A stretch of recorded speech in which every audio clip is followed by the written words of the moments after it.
sanción generalmente pecuniaria, ¿no? El mayor daño para mí en esta ley que le puede provocar a un periodista que no actuó de manera responsable es el daño moral, ¿no? Porque claro, si te someten o te sancionan a una sentencia de esta naturaleza, tu capacidad profesional, tu profesión, tu ética, todo está afectada, está dañada. De manera que esta es, digamos, una de las leyes más importantes en Bolivia que los periodistas han defendido.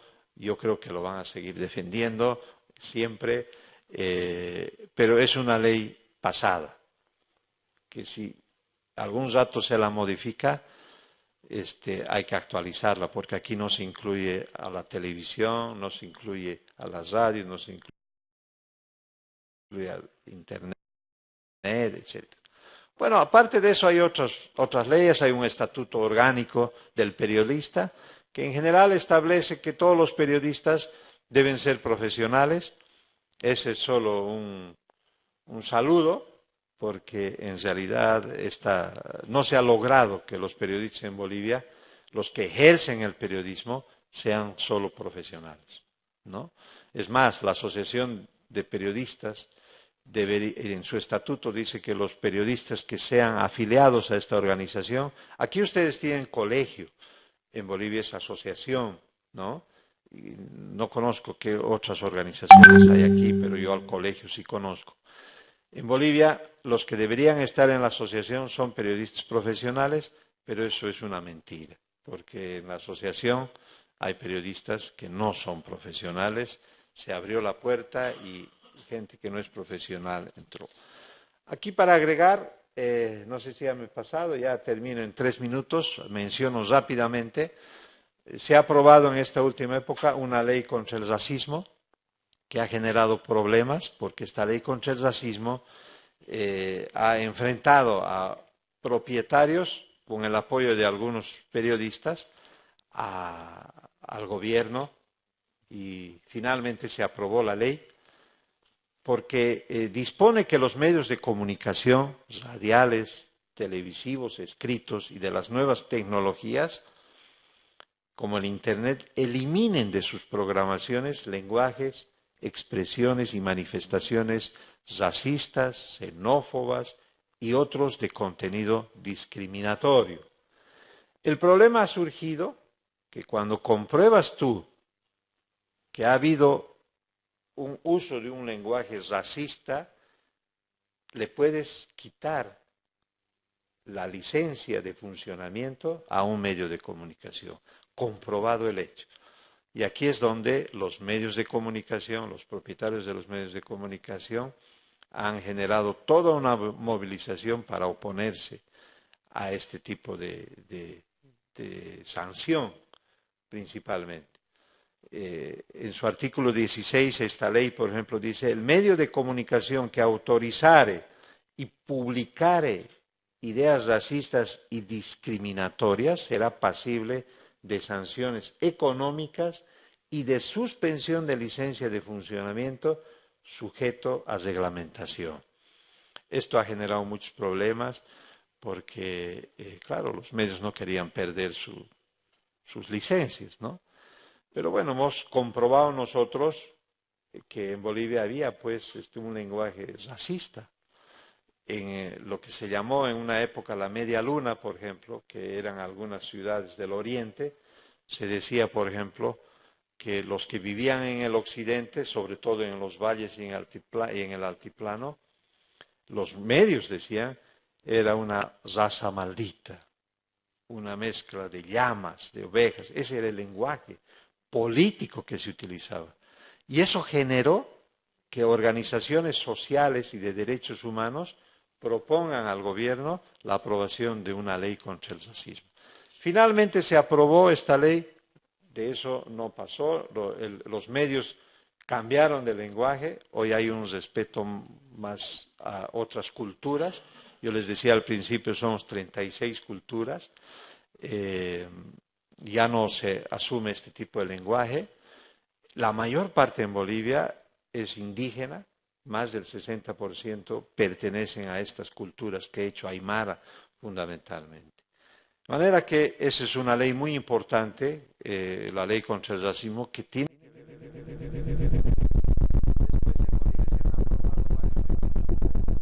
Tienen el beneficio de pasajes, tienen el beneficio de una columna sindical. Esto no es nuevo, es anterior. El periodista en Bolivia tiene la posibilidad, si trabaja en un periódico, de escribir lo que quiera sin censura previa, en el mismo tamaño de un editorial, en el periódico puede hacerlo.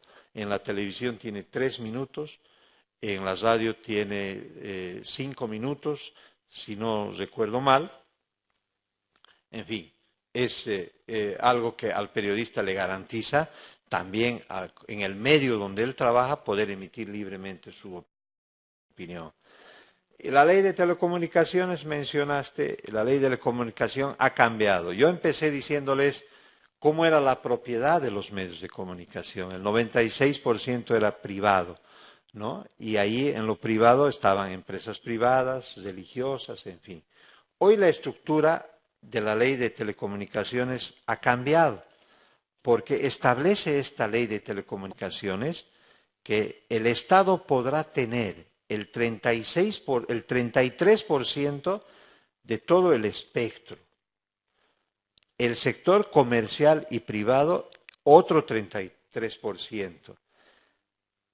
Se va a asignar al sector comercial y privado a través de licitaciones. El sector social comunitario tiene el 17%.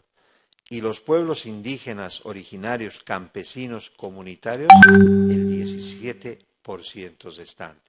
Es decir que ahora los privados, lo comercial, no podrá tener el 96%, sino solo el 33%. El Estado tiene la posibilidad de tener medios en otro 33%, y así como les decía, el comunitario y el indígena, 17%. Se democratiza desde nuestro punto de vista, ¿no? Hoy tiene todos los sectores la posibilidad de tener un medio de comunicación. Esto se está cambiando de a poco. Esto ayuda a las radios comunitarias. En Bolivia tenemos una gran riqueza de eso. Comenzamos con radios mineras y campesinas. En Bolivia habían 29 radios mineras. Hoy quedan 2 o 3 porque cambia la estructura. Y tenemos casi 200 radios comunitarias. Me hubiera gustado profundizar algo, tal vez en las preguntas podemos aprovechar, pero hay una riqueza muy grande sobre las radios comunitarias en Bolivia.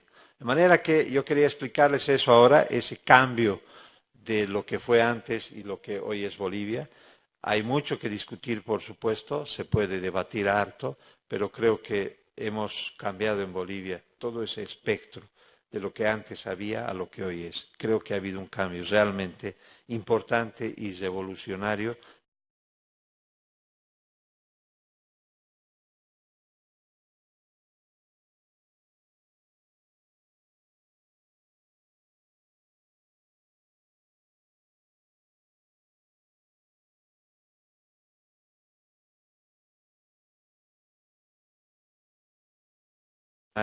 De beneficio a los propios periodistas y a la comunicación en general. Eso era lo que quería decirles. Muchas gracias.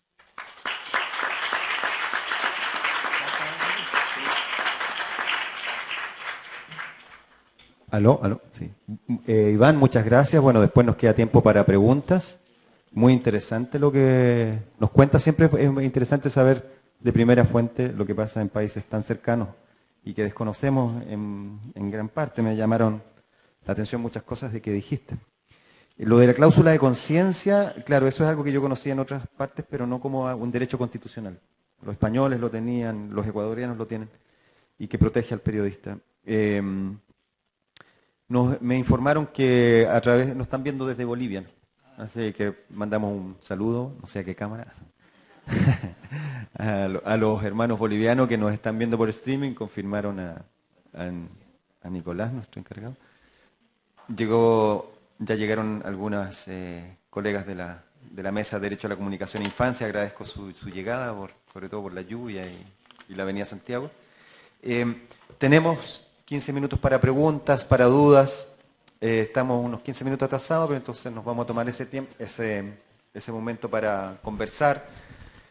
Me gustaría saber si hay dudas, si hay preguntas, si hay comentarios. Ahí Paula tiene una, no sé si después para Iván, para Miguel.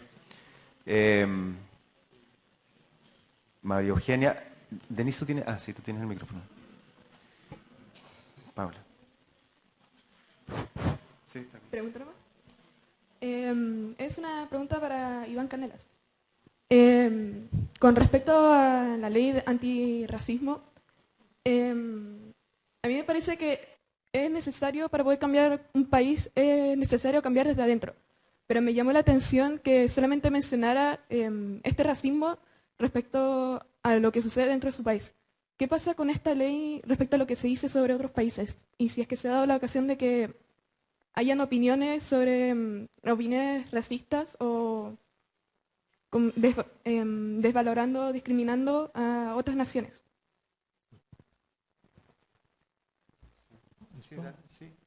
Bueno, a ver, hola, sí. Lo que pasa es que es una ley que tiene que ver solo con Bolivia.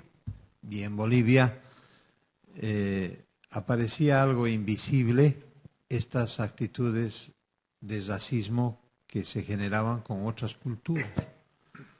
De manera que nosotros en general criticamos, censuramos cualquier actitud racista en cualquier parte del mundo. Pero obviamente, específicamente, estamos luchando para que en el territorio boliviano no existan más este tipo de expresiones de racismo que han estado dirigidas a menospreciar otro tipo de culturas. Por eso les decía en el momento de esta explicación que en Bolivia el 68% aproximadamente es una población que viene de alguna cultura indígena. En mi caso, por ejemplo, mis padres son quechuas. Yo ya he nacido en la ciudad, pero mis padres nacieron en una zona rural. Y con el ascenso del presidente Evo Morales, estas actitudes de racismo se presentaron con mucha más claridad. Siempre lo hubo, pero estaban casi invisibles. Ahora se expresaron, se manifestaron, ¿no? Entonces, por eso es que en Bolivia se vio la necesidad, con el apoyo de organizaciones internacionales, sobre todo con las Naciones Unidas, de generar una ley que sancione y castigue estas actitudes de xenofobia y de racismo fundamentalmente. En otras partes del mundo no debe haber con tanta fuerza estas expresiones de racismo como las hubo en Bolivia, porque en Bolivia tenemos una gran parte de culturas indígenas que habitan con otros sectores, ¿no? Iván, disculpa una pregunta. ¿Y si en una película de ficción o en una telenovela, en un culebrón, hay un diálogo racista, también se prohibiría, también se sancionaría, Sí, aunque sea ficción? Sí, se sanciona, ¿no?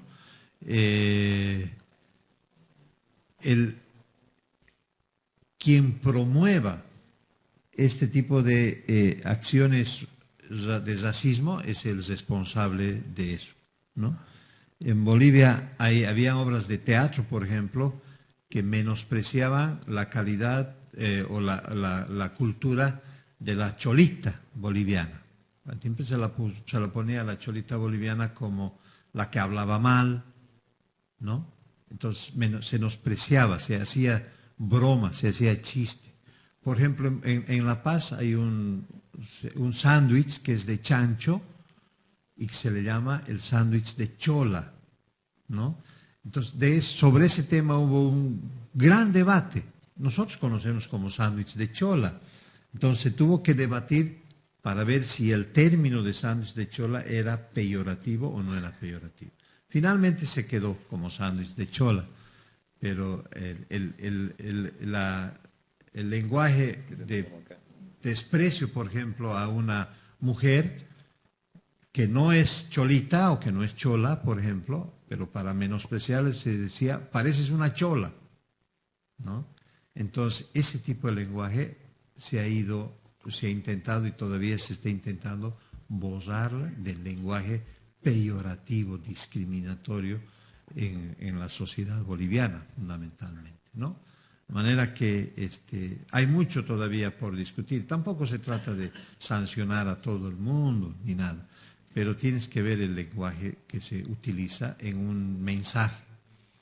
Yo diría que, aunque no es igual, estamos viendo también el tema de, nosotros hemos aprobado un código del niño, niña y adolescente. Y todavía la lucha sigue por evitar que programas que dañan y afectan la sensibilidad de los niños y niñas en la televisión fundamentalmente se difundan en horarios en que no deberían difundirse, ¿no? Entonces es un problema también que hay que resolver.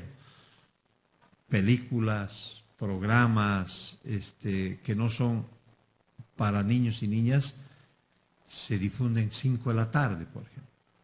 Todavía sigue la lucha para evitar eso. Más o menos similarmente se está haciendo con el tema del racismo, ¿no? No había ley en Bolivia y claro, había como piedra libre. Hoy con la ley contra el racismo se ha mejorado, pero hay mucho que todavía mejorar. Gracias. María Eugenia y Mónica, ¿quieren hacer una consulta? Mejor que le hagan al tiro las consultas y ahí responden. María Eugenia. ¿Lo esperamos?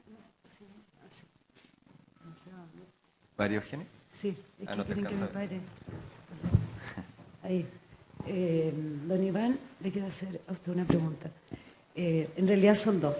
La primera es, aquí en Chile se ocupó mucho la cámara oculta para hacer periodismo de investigación, sobre todo en televisión. No estaba regida, todo el mundo sabía que se hacía, pero de repente no se hizo más porque hubo muchas denuncias de que los periodistas ocupábamos el espacio privado. Pero no había una ley ni nada periodísticamente hablando que rigiera esto. De hecho, hoy día ya no se hacen ese tipo de programas, murieron, digamos, tenían un alto rating porque no estaba normado y porque no se podía.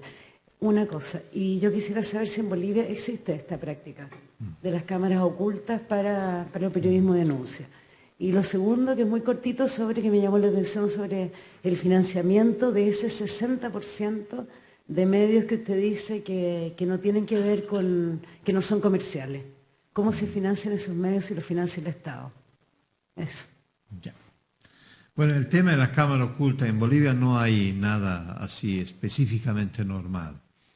Todavía se utiliza, pero no, las organizaciones, incluyendo los propios empresarios, consideran que esto no es ético, ¿no? De manera que incluso ahora se han abierto programas, sobre todo informativos, en los que hay una franjita y se pide a la gente que presente algún tipo de filmación, sobre todo que lo hacen de su celular, etcétera. Se difunde, pero se cuida mucho la posibilidad de que dañes la imagen o la dignidad de las personas, fundamentalmente.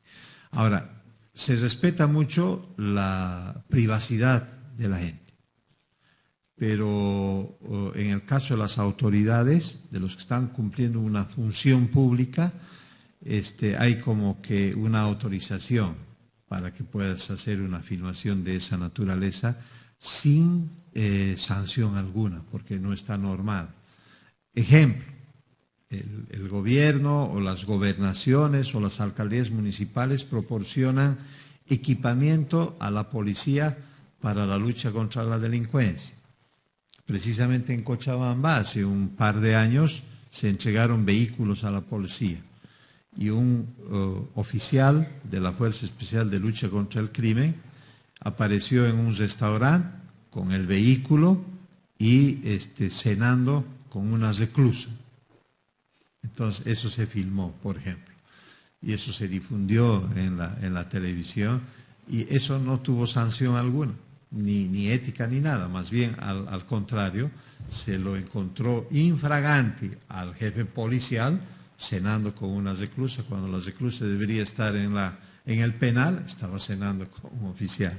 Ese tipo de cosas, digamos, se admiten, pero no está específicamente normado, no está prohibido. Más tiene que ver con una función de tipo ético y de esa naturaleza.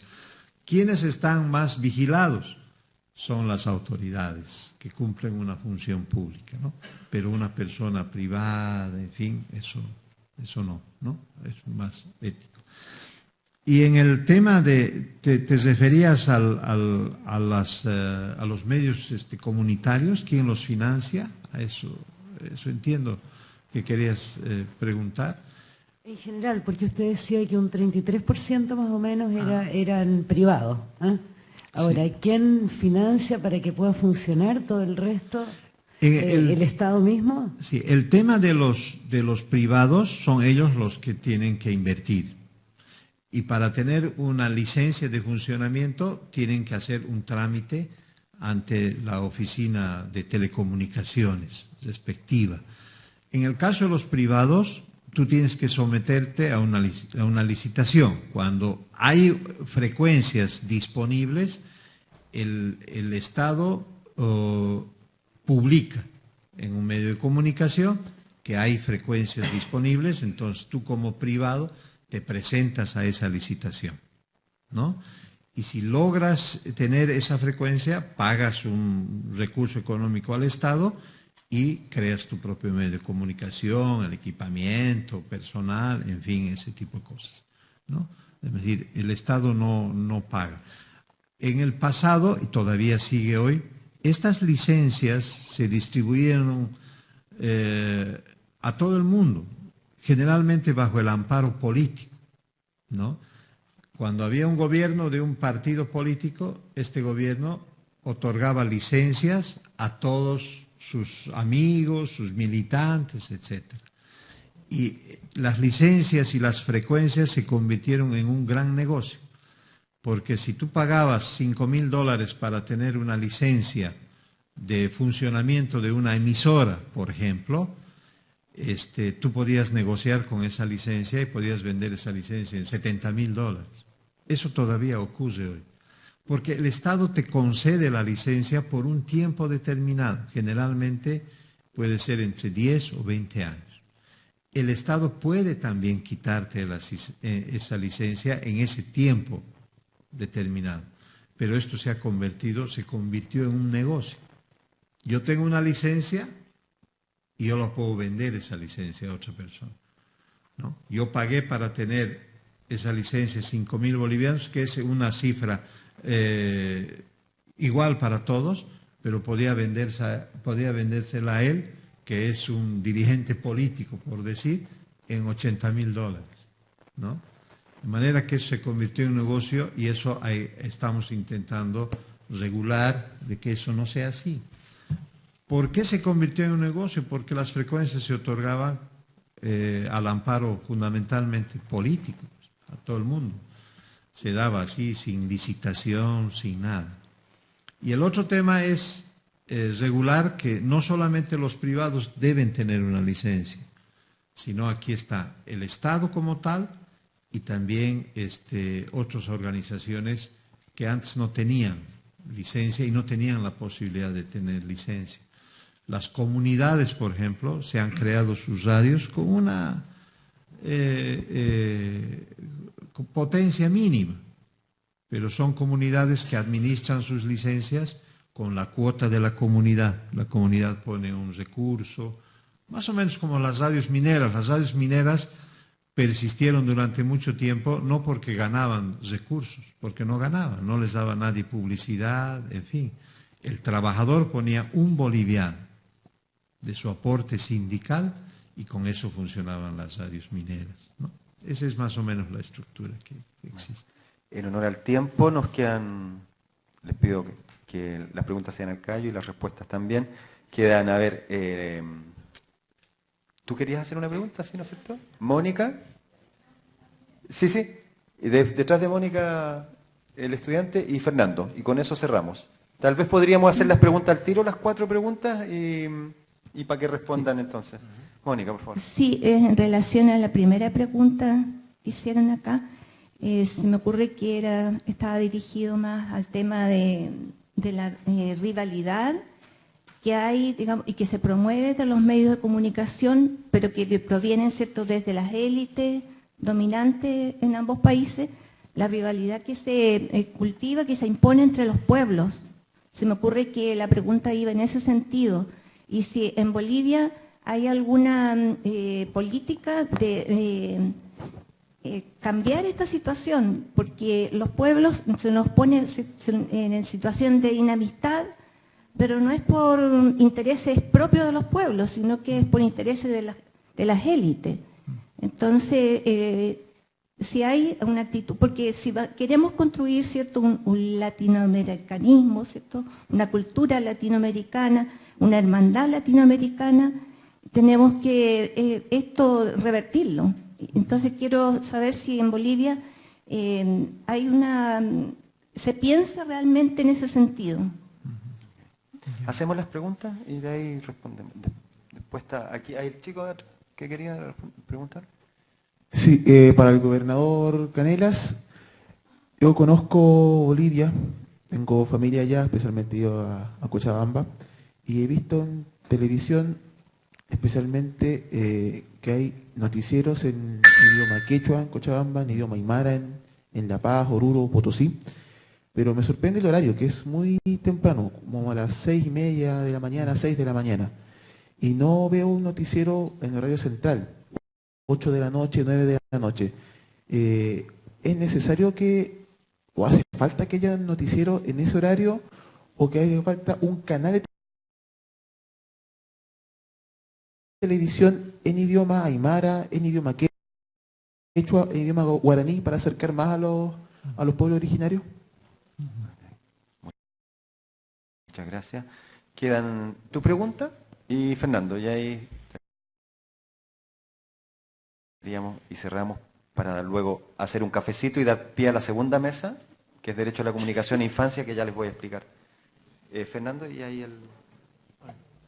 Gobernador, quisiera saber alguna referencia respecto a cómo enfrenta el gobierno el tema de la farándula, si hay algún criterio sobre eso, porque son contenidos de mucho consumo popular, por una parte. Y por otro lado, quisiera saber si también, en ese mismo sentido, cómo consideran y cómo actúan respecto de contenidos norteamericanos, de los canales de televisión norteamericanos que llegan por el cable, y cómo eso incide en la cultura boliviana.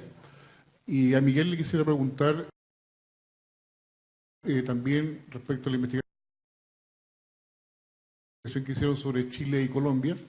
Efectivamente, claro, son dos países, pero si puede hacer alguna referencia respecto a la posible existencia de una red empresarial más allá de las fronteras y más bien también latinoamericana.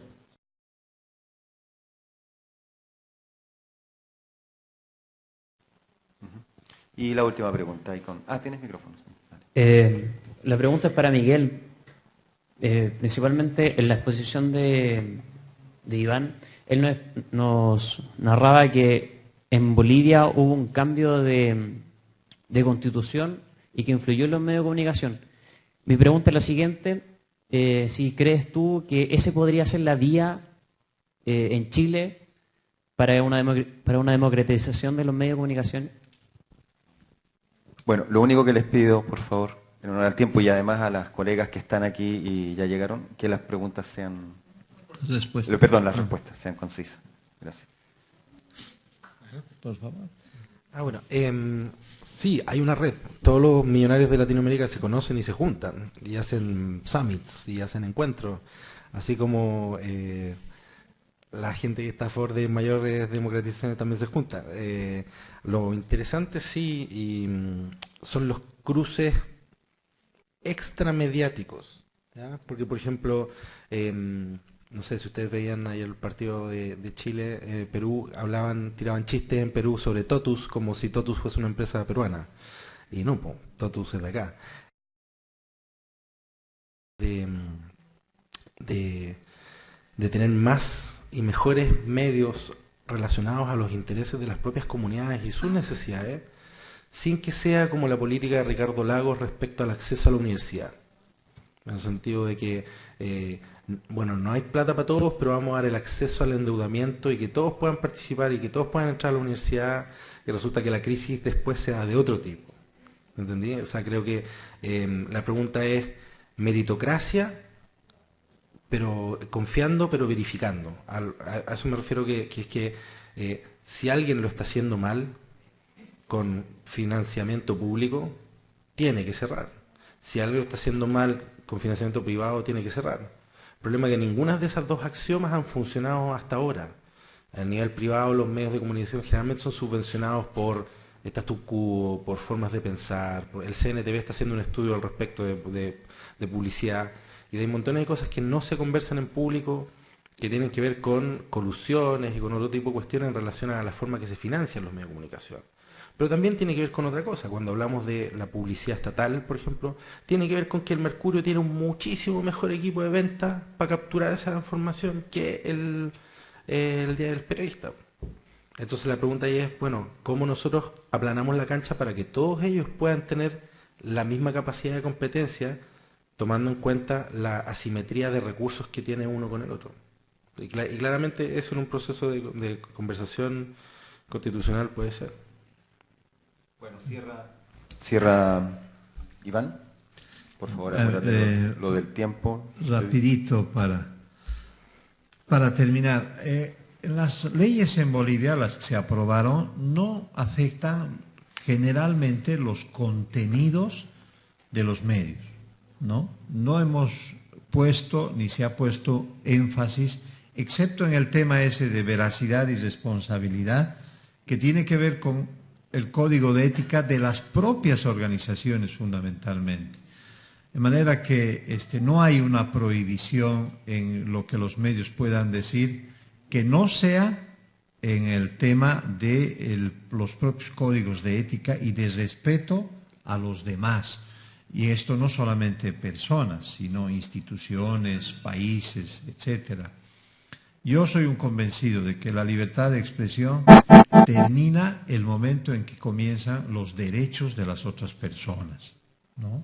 Es decir, no puedes calumniar, no puedes difamar, eso es un tema legal, pero tampoco puedes mentir, tampoco puedes incentivar el odio, tampoco puedes incentivar el racismo. Ese tiene que ver con el tema fundamentalmente ético y moral.